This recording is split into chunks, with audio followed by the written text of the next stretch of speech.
First and foremost, thank you for having our backs during the Great Recession and turning a deficit situation into a surplus situation. So thank you, thank you, thank you.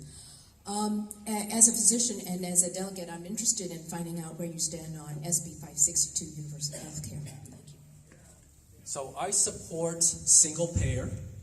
Give a sense, my parents come from Taiwan, right? They have single payer. I would support SB 562 if amended.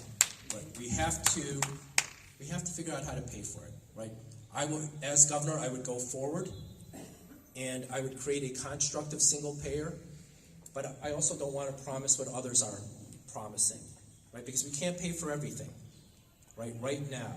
So frankly, and what I would do, and this is a step back, our first action today has to be to protect as much of Obamacare as possible. Yes.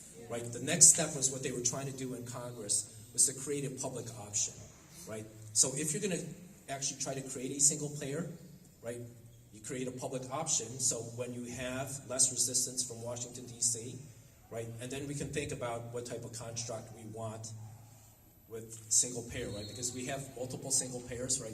We have the Veterans Administration, we have Medicare, so we have to think about the California design, right? The Medicare uses different plans, right? So we have to figure out what would be most efficient, most effective. But that conversation can't stop there, right? Because that talks about coverage.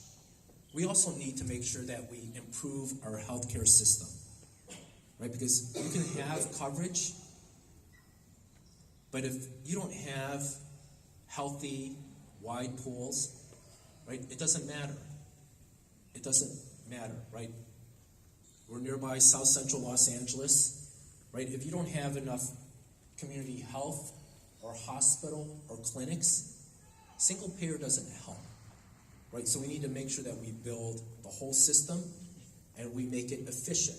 One of the things that I've taken on, this is also where I'm different than the other candidates in this race, I'm trying to lead the charge against opioids, right?